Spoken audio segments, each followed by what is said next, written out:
What's up, guys? Hero Jeff here, and I didn't really watch much of the Raw tonight. Really didn't get any of the third hour, and I was switching back and forth between the Marlins Mets game, first few hours there, and I was basically just watching the game by the third hour because it wasn't really good tonight. I gave it a 5 out of 10. One of the lackluster Raws lately. I mean, people have been saying the last few weeks have been bad. I thought this week was pretty bad. It was pretty low. Um, Next week's looking pretty good. I don't know. I really don't got much to say about Raw tonight. There's not even really that much to talk about. Crowd was pretty shitty. I heard. Where were they at? Cincinnati, and yeah, I don't know. There's not. I don't know. Let me see. I got notes. I got like the results and stuff because like I said, I didn't really watch much of the third hour. I would just tune back in for a few seconds, see what's going on. But I got the results, and it doesn't look like I missed anything important. Obviously, Raw was going up against a debate and Monday Night Football, which I wasn't even watching. I didn't watch any of the debate or Monday Night Football. I was watching the Marlins game, so. But still, it was like the first Raw in a while I really just didn't watch much of. Like, I can't remember the last time I think it may have been like the July 4th episode where I really didn't watch much of it. So. Anyway, let's just talk about the things that did happen on Raw because it actually started off decent, half decent. I was watching the beginning. About the first hour was pretty decent. Got a U.S. title match to open up the show. Roman Rusev. 30-minute match, and it ended in a double count. And it just continues what happened last night. The good matches with the interesting, questionable endings. So, like, why are we going to have a 30-minute match and then we're just going to have a double count? Why? Anyway, that's how we started Raw. The first 30 minutes of Raw match. For the first time in, like, forever, we open up Raw with a match, not a 25-minute promo. We get a good match, but, like I said, not happy with the ending. Could have done a better job there. What do we got next? Mick Foley, Sheamus, Cesaro segments. Figure out what happened last night with the match. They all come out. They all say they're deserving of a shot, so then Mick's like, alright, you'll get your title shot, and then you'll be a tag team. So Mick makes them a tag team, Sheamus and Cesaro a tag team, and they'll take on the tag team champions whenever. I don't know when it's going to be, they didn't really say.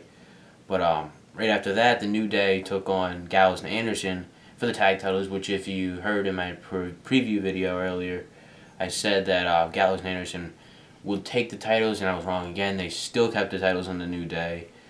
And another win for the New Day. The title reign continues, and I don't know what to say about Gallows and Anderson. I mean, WWE is just really killing them right now. It's sad. Wasted talent, WWE. Wasted talent.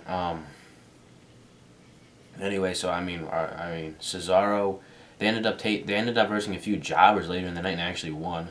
A couple local wrestlers. So I guess we're gonna see that match next week. How long? I don't know. I mean, who cares? All that matches, they're good rivalry, and they just make them a tag team. Wow. Don't understand what that means. What do we get next? This was weird. Bailey defeated a jobber. I don't know why the hell is Bailey versing jobbers all of a sudden. Like, clearly, Bailey should not be versing jobbers, but he versed some local wrestler I've never seen before. Obviously won the match. What's next for Bailey? I don't know. I mean, is she out of the title picture again? Then we got a Cruiserweight match, tag team match. Cedric Alexander, Rich Swann took on Drew Gulak and Lance Dorado. Couple new guys there. Alexander and Swann, they won the match. Cruiserweight match, it's always good. It was a solid match. It was nice to see a couple new guys, a couple new Cruiserweights join the show. We ended up getting another match later in the night. TJ Perkins making his Raw debut. He took on Tony Nese and he won that match. And then they ended up announcing next week on Raw that Brian Kendrick's going to get a rematch for the Cruiserweight title. So there will be a Cruiserweight title match next week on Raw. And that wasn't it with the title matches. They also had a segment later in the night with Charlotte and Sasha where that ended up resulting in a title match being made next week too because Sasha still deserves her one-on-one rematch from when she lost the title back at SummerSlam. So we're also going to get a match for the women's title, the Raw women's title next week between Charlotte and Sasha. So 2 title matches already next week on Raw. We had 2 title matches tonight. We have a title match tomorrow on SmackDown. We just had Clash of Champions yesterday where all the Raw titles were on the line. WWE's just throwing out title matches for free anymore. I mean, what the hell? I mean, I kind of forgot about the title match tomorrow. I was just saw a preview come on and I was like, oh yeah, you know what I mean? We got that tomorrow too to look forward to. Let's see, what else? I heard there was CM Punk chants during the Cruiserweight match between TJ Perkins and Tony Nese. That's ridiculous. Why the hell are they chanting? First of all, Cruiserweights always put on a good match. And, like, I guess people were right when they were saying the crowd was shit. Chanting CM Punk during that match, like, why would you do that? I mean, just chanting CM Punk in general at a WWE show in 2016 is absolutely ridiculous. I don't know why people are still doing it. And then you do it during a Cruiserweight match where you got 2 great talents in the ring and putting on a good match. I actually did see some of this match. I didn't catch the part where they were doing the CM Punk chants, but I did see, like, the beginning of the match and they went to commercial. And it was so far so good, but why? Like, why do we have to chant CM Punk? Like, get over it. He's gone. He's probably not coming back anytime soon. So, yeah. Main event. This was like the highlight reel with Chris Jericho and special guest Universal Champion Kevin Owens. This segment I think went on. I remember like going back and it was like 10:30, 10:20 something maybe, and they were just starting it, and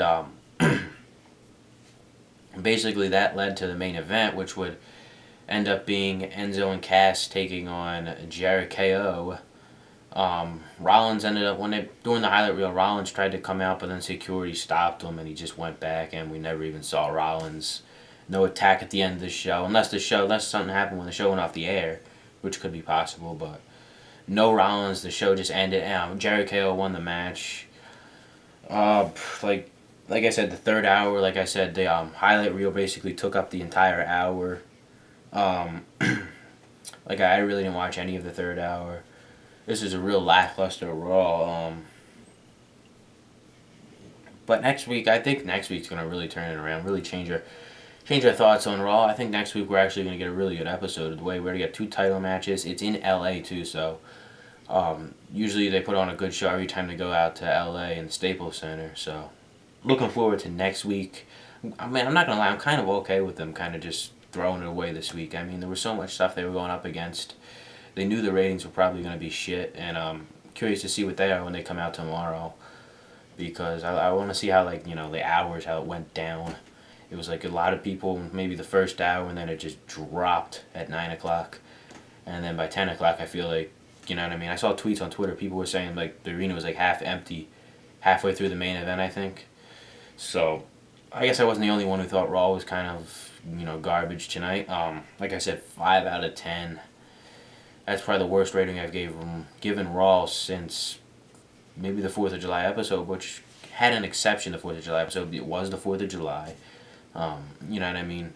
So it's not like we're expecting a great show from them that night, but tonight, they were going up a bunch against the stuff, but, you know, they could have still put on a half-decent show, but I'm fine with it.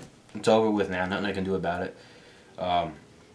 See how SmackDown is tomorrow night, and I'm almost guaranteeing SmackDown wins the battle of the 2 shows this week.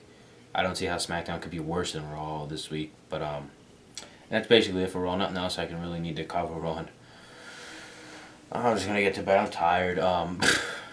It's only Monday and I feel like shit, and yeah, so I guess I'll see you tomorrow night, SmackDown review, and follow me on Twitter at Jeff Tuffman.